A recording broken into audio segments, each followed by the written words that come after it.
Good afternoon, everybody. Welcome. Welcome to the opening seminar of the Visions of the Futures We Build. Welcome to you to Form Design Center here in Malmö. Welcome all of you who are following us on the live stream. Lovely afternoon to spend together, talking about visions of the futures of our built environment. My name is Reta Hafner. I lead this project together with my colleague Frida Alkestans Christensen at Media Evolution, and I'll be your host this afternoon. I've followed the built environment sector for a couple of years now, and I see a very strong will to change, a recognition of that the business as usual is not taking us towards a livable planet. We know that the construction sector emits about 20% of our greenhouse gas emissions and massive amounts of waste.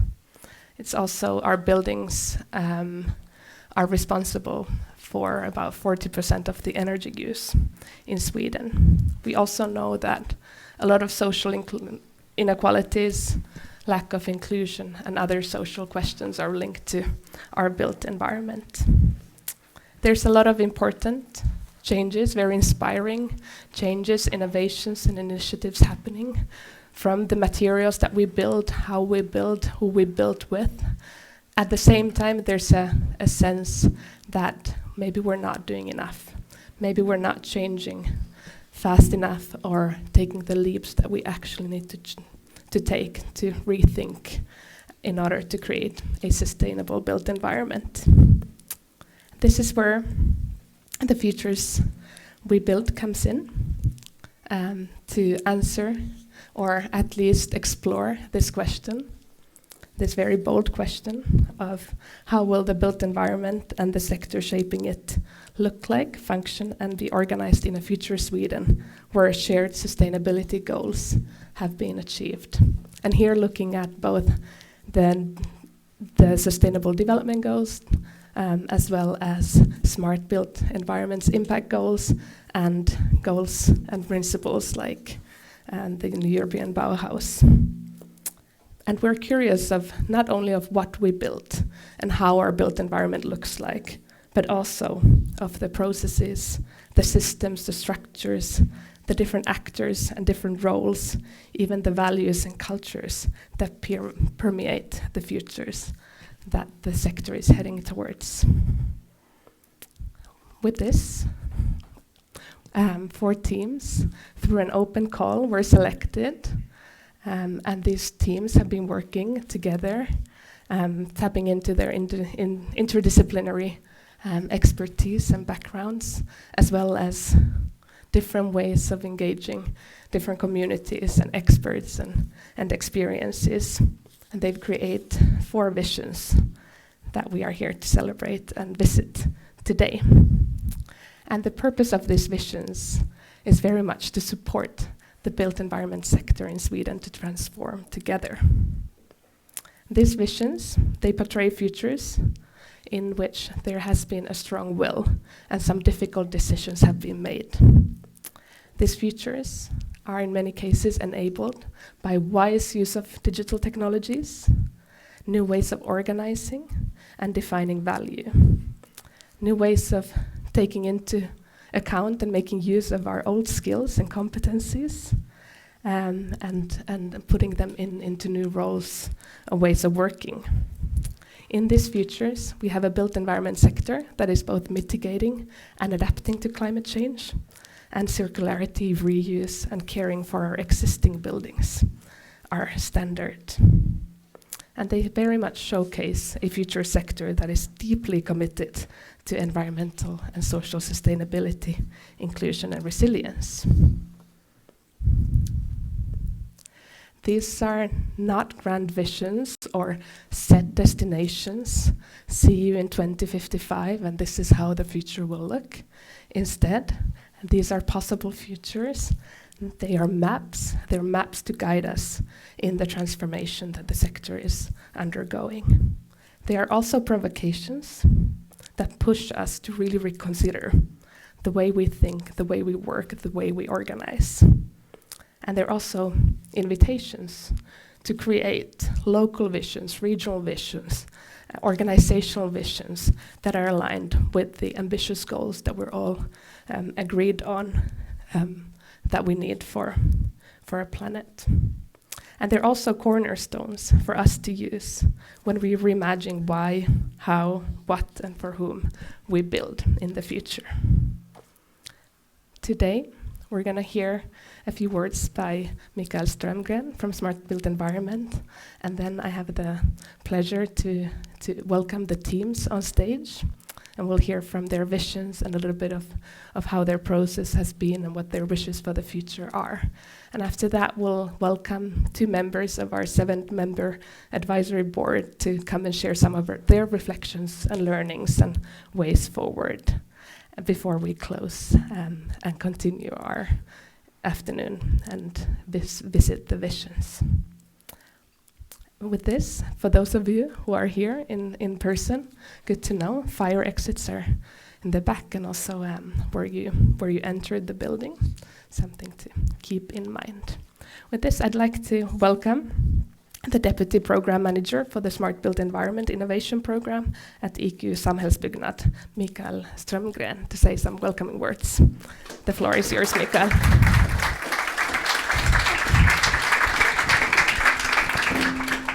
Thank you, Rita, and welcome everyone to the opening of this exhibition. It's really a big pleasure to be here today and to see the teams materializing these visions and walking around and feeling it. It's really coming to life. I'm truly inspired by the visions that the 4 teams are presenting. I've just had a sneak peek walking around, and I can't wait to hear more and also get a bit more about the context and the background on how they achieved and made these journeys. So a few words. I think as professionals in the built environment, or maybe residents in the built environment, we all are responsible for shaping the future we want to live in. It all starts with bold ideas and inspiring visions.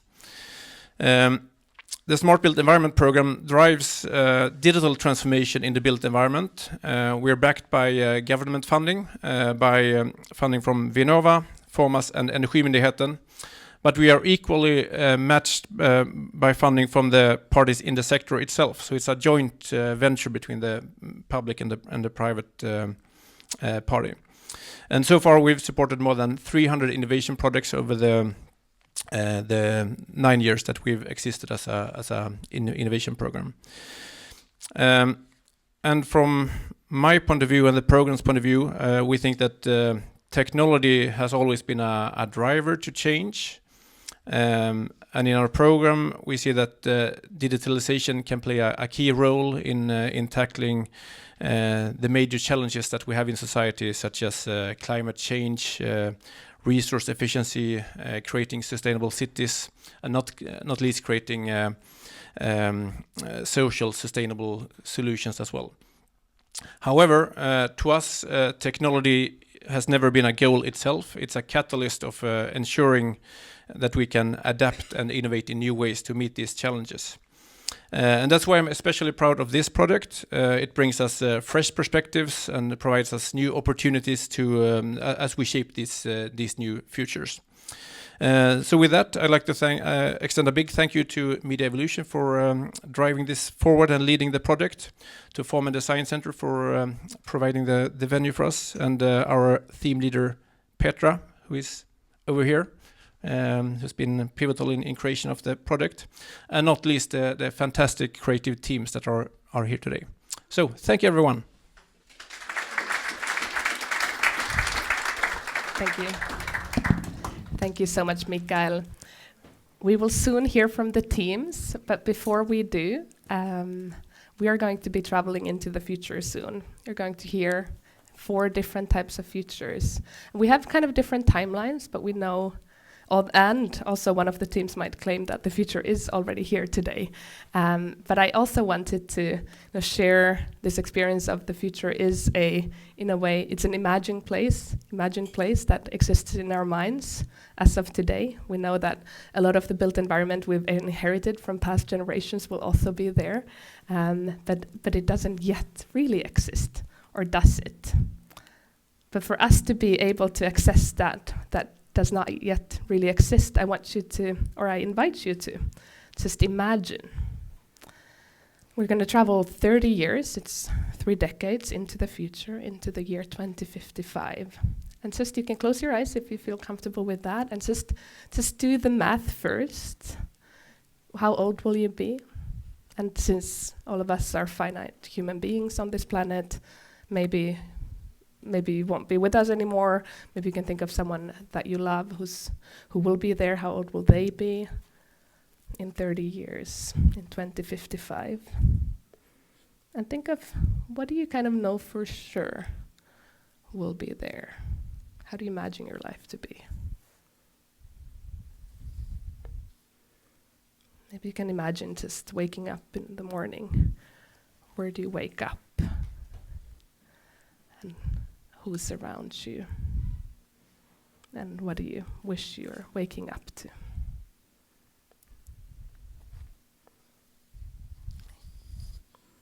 Yeah? I ask you to return back to 2025, back to your young selves, and I think we're ready to visit some futures. So we have four teams, 4 futures, and I'll invite each team to come and present their vision briefly, and then we'll get to meet all the teams here. And we've decided one person from each team to come and present their vision.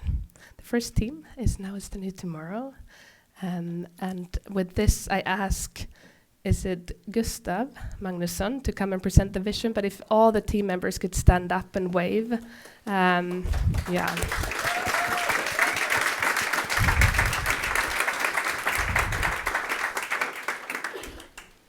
Thank you. Yeah, there you go. So you are actually the future. All of you who came here, you came here for a reason, because you have a driving force within you that told you that you have something to gain from being here. There's a reason why you are all here, right? And that's what we have looked into. That driving force that brought all of you here, because it's not about the roof here, it's not even about who brought us here as a system, or it's actually about that all of you who are here, you came here because you have an inner motivation that brought you here. And for us, that's the future. That brought you here today, and that will bring you into the future. So somehow now is the new tomorrow. The future is also here. It's in the future, of course. We are not saying otherwise, but it's also here. It's in your driving forces. So when you visit our exhibition or look in the book, we want you to ask, who am I? Who am I today, and who could I be tomorrow? We created certain roles that might not be real roles. They could be, but it's more like a question. Is it something in this role that aspires within me to act and to be the future? Because many answers we already have, but the future comes from us acting, the time we spend in things. That's the incentives. An economist knows that the incentives is not just money, it's things that makes us act and move into the future. So that's, here you see the 5 roles. Maybe there's a network architect that brought you together and made all those driving forces blossom in new ways. Maybe there's a incubator that created inclusion, because it's us acting that creates the future. The more people who act, the more people included, the more acts are happening, and the more future we get. We also created some stories about values and paradigms change. Form follows availability, the vintage economy. We imagine the renaturalization of the world.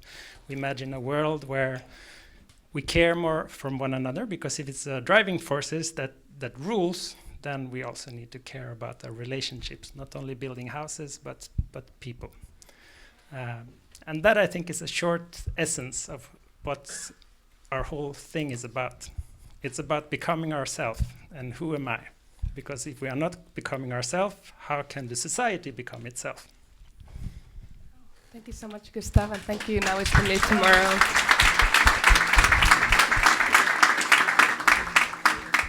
Thank you. Now I invite Mirja Wande from the team Waves, and at the same time, please, Waves, could you wave, stand up and wave?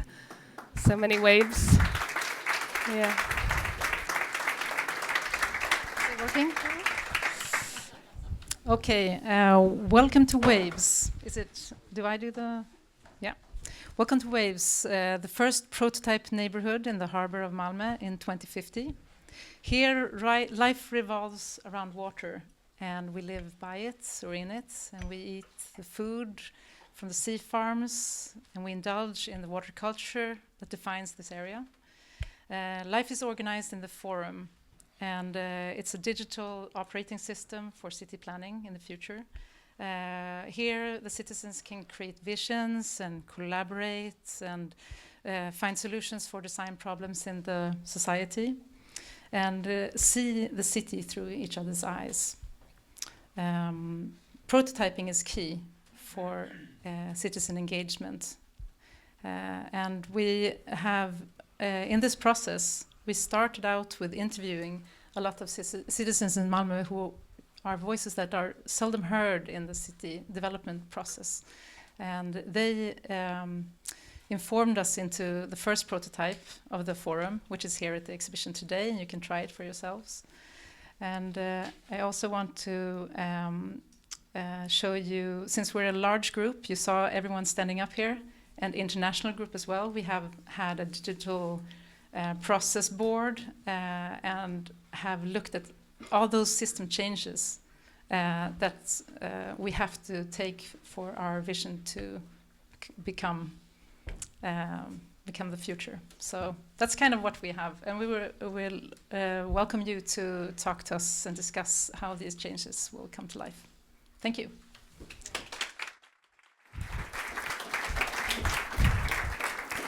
Thank you so much, Mirja, and thank you, Waves. Now, Beyond Blueprints, I'll ask Vanessa Ware to come up on stage, but Beyond Blueprints, would you please stand up and wave? Yeah.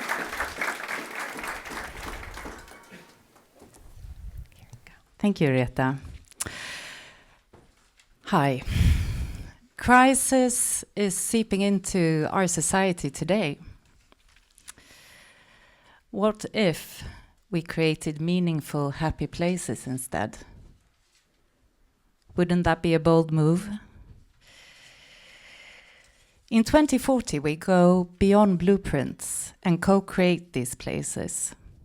This develops our abilities to handle the unexpected together, be it crisis or a new opportunity. Our children, they start early in school to practice imagination and agency by activating and redesigning spaces in a city learning program. They use Smart Built Space, a collection of advanced tools and data. Citizens and leaders alike can ask it directly, can we do this project? Does the idea follow regulations? Is it in line with the city strategy? Answers come immediately.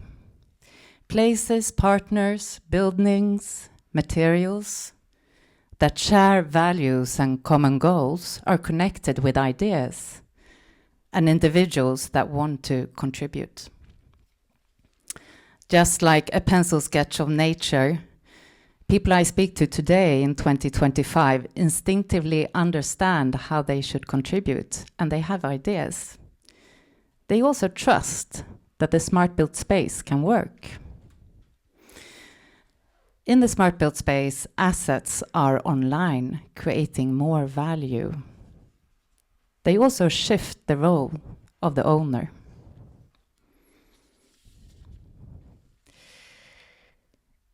We can actually put tech that exists today to work to create beyond blueprints. All the tech used in smart built space does exist. Data spaces, a matchmaking model or several, smart contracts, a service called Talk to the Place, digital twin, we've heard about those, a reciprocity registry, material registry, all this can be built today. I encourage you to look out for the hummingbird, the bird of joy. It's actually a clue to how you can understand advanced technology in the stories that you can read by the fireplace of the vision. When new relationships are formed by the minute, enabled by smart built space, those of us who work around a particular space, we gather at the end of the day. Individuals, businesses, public sector organizations. We sit by the fireplace and share stories and simply are human together.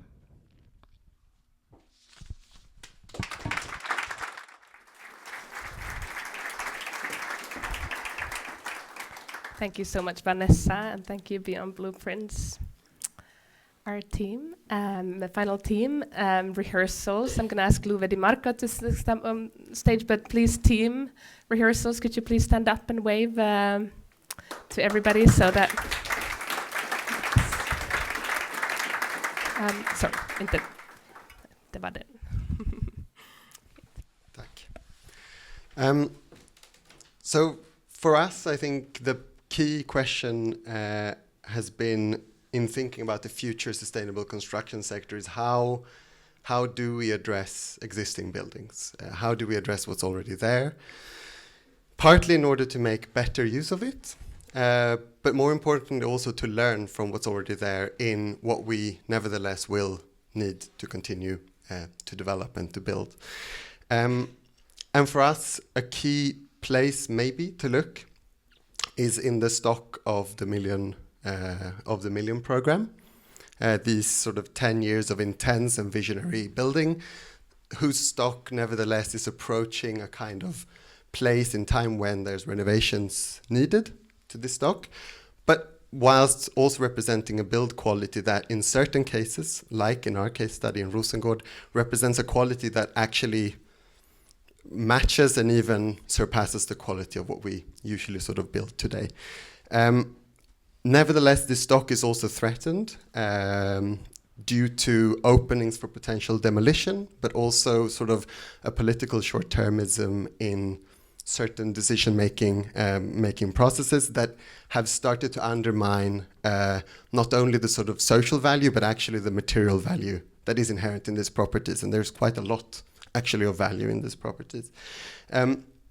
So unlike these kind of slightly glossy renderings that we've become accustomed to when looking at visions of the future, ours are perhaps slightly less glamorous. They're also perhaps slightly less immediately visible, nor particularly politically expedient. At least some of them might be less so.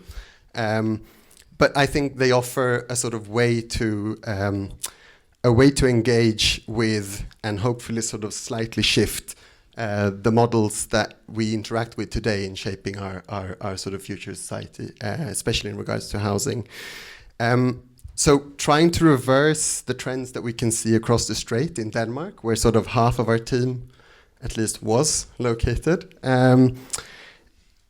where we see a sort of economy of demolition, of privatization as a sort of main point of contract. We've looked instead at we've departed from the social values that were inherent in the Million program and looking at currently the economic models that govern and to a large extent also sort of restrain public housing companies today. And we've identified a sort of latent potential in the difference between, and this gets a little bit technical, but the difference between the book value and the market value in a lot of these properties. And most of the time the market value is considerably higher, which then generates a surplus value. And that surplus value in our vision has become the kind of leverage that we use in order to say, let's rehearse different possibilities for public housing. So using Landskansslisten 2, I think we will see some of Natalie's beautiful images, and there's plenty more in the book that we produced. Using Landskansslisten 2 in Rosengård as our case study, I think our approach, we try to challenge these economic systems in order to propose a future that is more centered on care and repair and a more equitable redistribution. Trying to experiment with things like communal stewardship, changes that change less, and tenant-driven new development in order to explore and rehearse an alternative future for Rosengård. Thank you.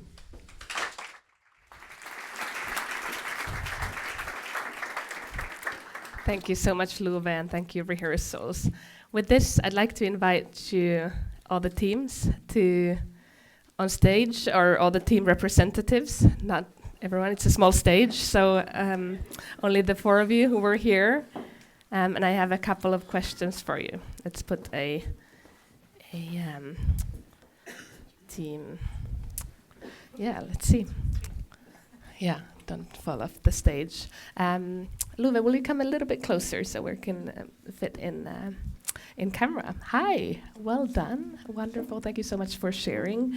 I have a couple of questions that I'd love to hear your reflections on. First of all, how come did you choose the topic of, or the question at focus to explore in your visions? Because all of your visions are kind of have different perspectives on, and you've zoomed in on particular issues, challenges, or opportunities as well. Maybe we could start off with Gustav here. I think all 4 of us has kind of different motivations going into it. There are different driving forces, as we talk about.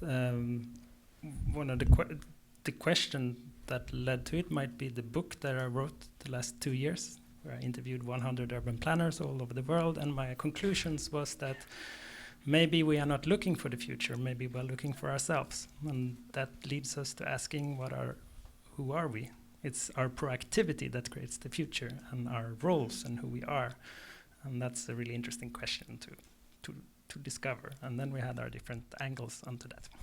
Super, thank you. How about Mirja? Would you like to continue? Yes, well, water touches everyone. And I mean, Malmö consists of 53% of water. And it kind of gives a new perspective on city planning. And also the stakeholders involved in those processes. And also, Malmö is undergoing a transformation in former industrial harbors, which is the situation for many cities in the world, actually, into more residential. And there is a great opportunity to get the nature back into the city. What was our driver? Well, I'd say one way of answering that question would be that providing a construction permit in 24 hours is completely doable when it comes to the technology. It's very, very hard work to realize when it comes to culture and organization. And as we've seen, this takes a long time to change. So we really need to be motivated, coming back to you. And if we don't have our children, our young adults with us, why should we do it? So that was really the backstory. We see young adults from the society that we created today with increased mental health problems, worry about the future, not seeing a future. We really need to involve them so we don't lose them along the way. Thank you. I think for us the entry point was really, I mean, you can agree to disagree, but most of us could maybe agree that the most sustainable thing in regards to the building sector would be to almost build nothing in the future. Despite this, there is a housing shortage in many places, and for us, addressing that sort of question comes for us really twofold. It's about trying to use what we have better and avoid the kind of misunderstandings that we have. I mean, why are we talking about demolishing something when at the same time we need something else? And it might be geographically different, or it might be perceived different in the media. That's one thing. And which sort of leads to a bit like what you're talking about in the roles, like in the different roles that we have, a sort of slight deficiency in the roles that, I mean, most of us in our team are architects, and there's this tendency that we arrive like slightly too late to a brief that's already been predefined.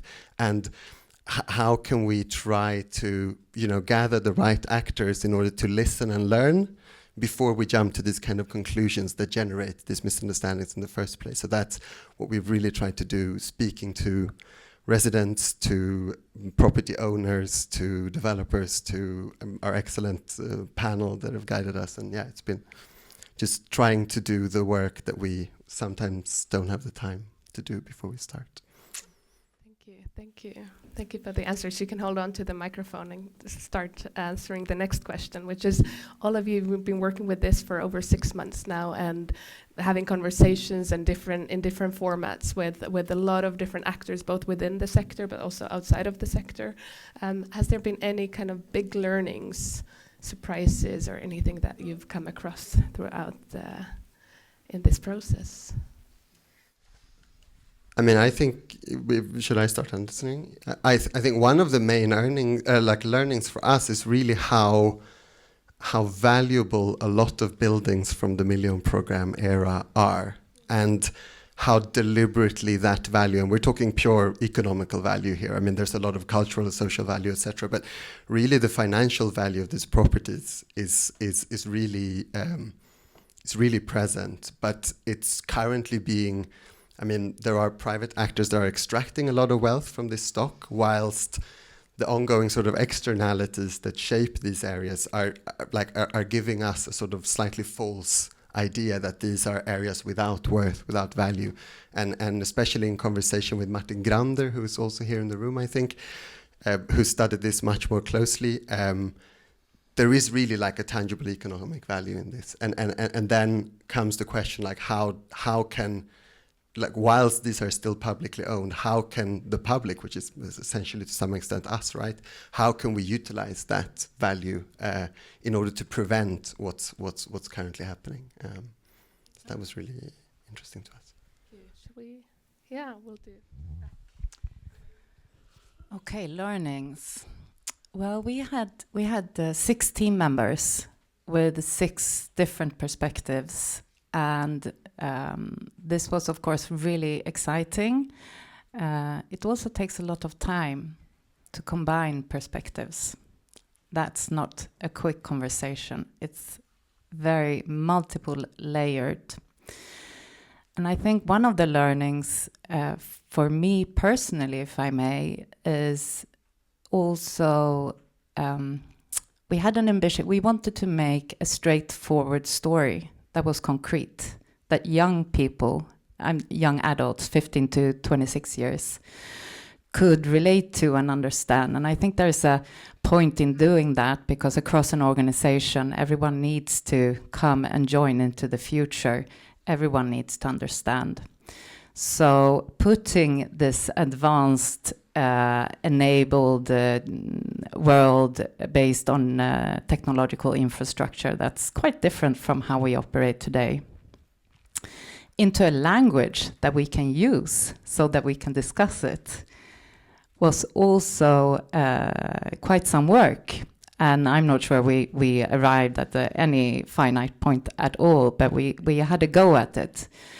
And I think that's something to take with us, that engineers work with technology. They don't primarily work with language. And that's another reason for being the cross-disciplinary team and allowing things to take a little bit more time in your project when you work.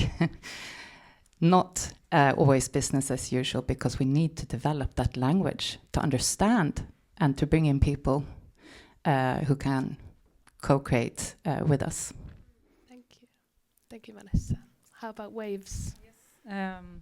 I agree fully with that the interdisciplinary, which is very much our team, that's where we will find the solutions for the problems that we have, because they are so complex today.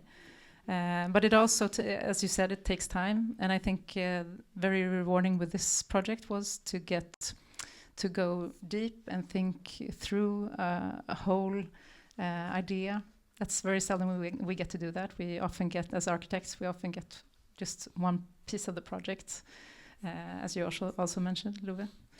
So, yeah. Yeah, I guess all 4 themes can probably see ourselves there somewhere. I think one learning might be that in order to become ourselves, we cannot just expect to get things delivered to ourselves. We need to enable both ourselves and others, and we need to dare to be ourselves. We need to dare to give things, because asking someone else to deliver it for you is actually becoming the victim of not taking the decision of how your world looks like. And asking the question, who am I and who are we together and how can we come together, that's a story about that. It's not an answer, but it's trying to change that perspective of not complaining about what has not been delivered to me by somebody who doesn't understand me, but actually taking the stand of I'm understanding myself or my community or my part of the world, and I will take responsibility of that and try and try to understand who I am, so that society also can become the society that is mine. Thank you so much. All of us, I have a final question, and all of your visions, even though all of them are very grounded in changes that we see and things that we see happening today and have happened in the past as well, they're not still today. They're not here yet. So if we're thinking both in terms of maybe internal changes that the people in the sector need to make, but also external changes in how we work together, how we organize, how we measure value, who we invite in, and what processes we have in place, and so on.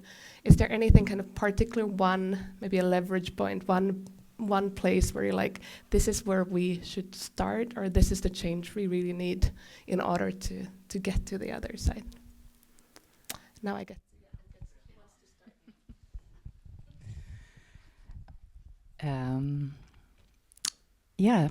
Start by imagining. And since we don't do this, most of us, in our daily work, perhaps not even at home after work, it takes some practice. But if you don't imagine with a dialogue with yourself, with your colleagues, with people you don't know, how will you figure out what kind of future you want to create? I mean, we do know business as usual is not working. We do know what we know is not working. So find a way to practice imagination. And then get into the big questions, and of course stop walking. And don't walk alone. It will be too tough, and the trek is long. Thanks. Good comment. I would say start by listening, maybe first of all, and really taking the time to listen and learn, especially when you're dealing in a context that you might not know nearly enough about. And then from there on, not to hesitate to also try and to, in our case, rehearse, but there is always a lot of possibility, and I think to get out of the stalemate, we have to try and realize that we can. And then from there, I think stop. I think that's the point where we can stop and say, what have we learned from this? How do we need to redefine, whether it's the actors or the context or the technology or whatever it might be? But I think I like to think that we can dare to try a little bit earlier in the process, that we don't have to finalize this whole kind of grand scheme and then say, let's do a pilot project, but just try as part of defining what that change needs to be. I agree. That's part of the prototyping future that we see also. I think if to be concrete, I think there is no research and development department at the municipality. So maybe it's time for that. Yeah, thank you for the concreteness.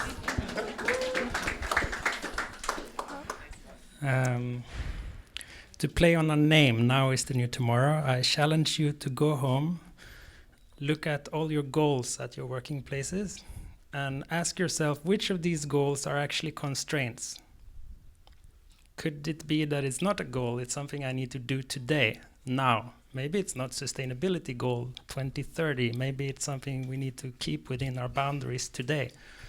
And then ask yourself, how can these goals that we see as goals be a constraint, a prerequisite now, today? And who am I in that constraint? Wonderful. Thank you so much. Thank you so much for the team representatives. Thank you. Let's give them a big round of applause. Thank you.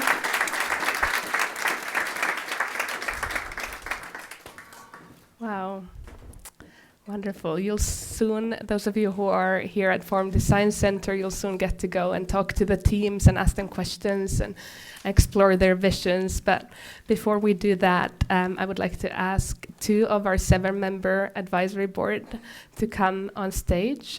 Finn Williams, our city architect here in Malmö, and Anders Persson, Director of Strategic Development and International Affairs at Innovationsföretagen, which is the Federation of Swedish Innovation Companies. Please come on stage and join me here. Yeah, hi. You have been 2 of the very many people who have been supporting the teams. We've had endless conversations, hosting. We'll take this one as well, thank you. Endless conversations. I've seen a lot of glimmer in the eyes of the advisory board as well. There's a reason why we've contacted you, and I wanted you to support the teams. So I'd love to hear from you first. How has the process been for you supporting the teams? Who wants to start? Finn. Do you want to start? I'll start. Thank you. Well, it's been a privilege. As we heard a bit from the last comment, it's not often as someone working in a municipality you have the space to think, to imagine beyond the next meeting, the next deadline, to do things like R&D, and to witness that has been kind of opened up new ways and wavelengths of thinking in our own work. I think it's kind of human nature, of course, to look to the problems, the small issues that face us here and now, break them down, try and fix them, make compromises based on existing conditions. Much harder to address bigger challenges over the much longer term and agree on where we actually want to get to. But I think what this has done, of course, is create a space, also time, that force us to look much longer term. And I think you can see that from the proposals as well. So how now is the new tomorrow talk about things like seeing land as a loan, how Beyond Blueprints have used the imaginations of 16-year-olds to look much further than I'm capable of looking. I think one of the things that struck me, though, in our conversations as a board and with the teams is the importance of then connecting those much longer term visions with doing something now. We're in the industry, change moves slowly, and we look relatively short term, and we talked about the urgent need to act more long term. And I think even over the course of these 6 or so months, we see the implications, those long-term implications, coming nearer and nearer in our daily news cycle, whether it's been floods in South Asia, wildfires in California, the price of coffee in Sweden, and we've talked about the risks of changing the way we do things today. But one of the things that really struck me, and that's to take with me from this process, is of course the risk of not taking risks, of not prototyping, of not testing now, because those risks are all too real already. Yeah. Right. Thank you, Finn. Anders, will you come a little bit closer so we're in the view of the camera? How about you? How has it been for you? Well, sorry. I think for me it's a lot of getting the opportunity for groups or people or everybody to be able to think about things without living in their daily roles or profession, or not being professional about something, just being human about what do we actually need? What is the meaning of this? Why do we do this? I usually say, and that was one of my thoughts when I met one of the groups that were thinking about these roles, actors, that the meaning of life is not building houses, and it's not building cities. The meaning of life is something else, and that is the thing where we create things to be able to fulfill the meaning that we have, and we all have different types of meanings, and you need the energy to contribute. And that was something I think is important, that you need to leave your daily profession and be in these think tanks or conversations or ficas or wherever, so you actually can not have your daily problems stopping you from thinking what we actually should do.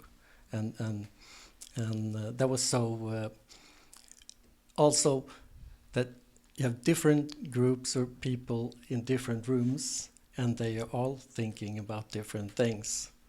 And kind of like you don't want them to talk to each other before they, develop their thoughts, because they're going somewhere, and I'm curious about where they're going to go, and what can I learn from that. So that was my first reflection. Very interesting. Thank you so much. Is there any particular learnings, in addition to what you share, the reflections of how it's been, but anything that you kind of really bring with you, have learned on the way? I can continue. Yeah. You can keep on. I think one thing is that it's really, really hard to leave your profession or try to be good. You try so hard to do the right thing that you think that somebody else thinks is the right thing, and that kind of hinders you to think further. Because like somebody said now in the ending, that what we did today or what we've done so far is the wrong solution. I have a friend, I'm working on a report, and we talk about this, the car that we have a lot of. And it's good with a car because you can go around and so. But you know that each car in Sweden has 8 parking lots, and I never find one. So there's something wrong on the system level, and that's what you have to do. You have to raise yourself up to a higher level and look at, okay, is the system working? And that is what you do in these teams, and I think it's really you. And you maybe you look at one point of view, and somebody else look at another point of view, and then we connect it all together, and then we can say, okay, we can take all these kind of point of views and see what can we do different than we do today. Thank you so much, Anders. I'd love to then hear from you, ending here. Going forward, what's one way you plan to make use of these visions in your work? Yeah, do you want to take that first? Well, I think. Sorry. I think every think tank or every time somebody gets some time to think about something and try to see, okay, can we do it different?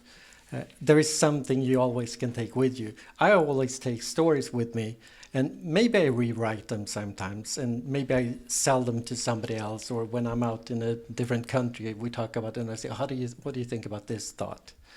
And then by spreading that type of word, you get other people to maybe think, okay, that sounds interesting, and I go, so that's, I think, we take these stories or these tools that you develop, and we try to get somebody else engaged, because really they don't get keen on what other people come up with, but maybe they get inspired and come up with the same thing themselves, and then they start doing it. So yeah. Maybe I've got something to say now. No, I think, and I mean, to reflect on also on another. Yeah, no, I think also, to be perfectly honest, I haven't had time to go through all the content of it, and I'm really looking forward to absorbing the material and not just hearing about the process that we've been lucky enough to follow over the last few months. I think in terms of action, I'm very aware of this, become very aware of this statistic I heard last year maybe, from Scott McCauley from Archetype, who said that architects have 196 times the power to cut carbon through their work than through their lifestyles. And when you think of the sacrifices everyone else is making in their lifestyles, from food to flying to whatever it is, that means that we've got a huge responsibility as architects, as anyone who works with the built environment, with cities and urbanism, but also a huge privilege as well to actually make a difference. And for me, one of the things I think I've taken from actually even just this conversation with all of you lot up on stage is that there's a kind of reversal in the logic of how I've certainly worked in the built environment industry over most of my career, which has been that the development kind of starts with a developer proposing a building. Then me or other people I work with try and make sure it meets, as far as possible, society's real and wider needs. And then we try and make it as sustainable as possible. And that needs to totally invert. We need to start, of course, with the planetary boundaries that we've got being totally fixed and the resources being finite. We need to listen to and understand, as we've heard from people on the stage, what real needs are and really understand them much deeper. And then we can see what developers and architects and other people can do to help at the other end.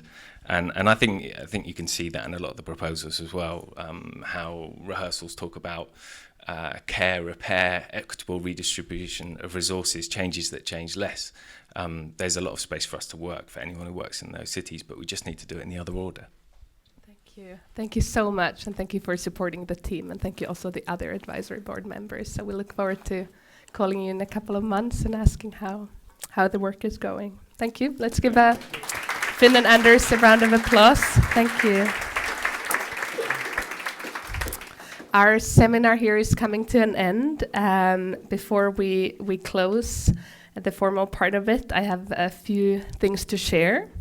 You might wonder, okay, where do I get to visit these visions, especially if you're following on the live stream, but also maybe you have friends and colleagues who feel like need to see this. The exhibition here at Forum Design Center in Malmö will be open until 16th of March, opening tomorrow officially. So please come and visit. There's also a written and beautiful images from the teams in a book, the Futures We Build book, that's available for download for free. You can also order a physical copy. You can come to Form and Design Center and grab one. We have some copies here for all of you here today. So please make sure and read and share these visions going forward. We're also going to hold some workshops where we take the visions of that the teams have created and get together in different constellations of people working in the built environment sector and really envision what is needed, what changes are needed, what do we need to let go of, what do we need to do more of, and so on. And we have March dates here at Forum Design Center. March 6th, and then we're also coming to Stockholm, to Gothenburg, and to one more city. If you have a suggestion, please come and talk to me after. But yeah, register, join us, spread the word, invite people in for this to figure out together how do we move forward from this.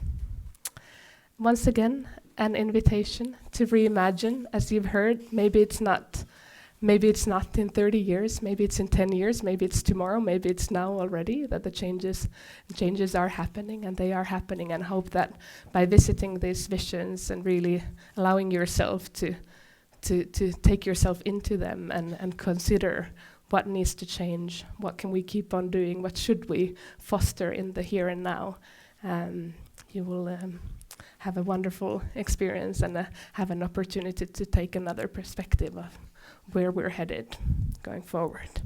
With this, I would like to thank you all for joining, and please join us for the exhibition and mingle with the teams and meet each other. Thank you so much.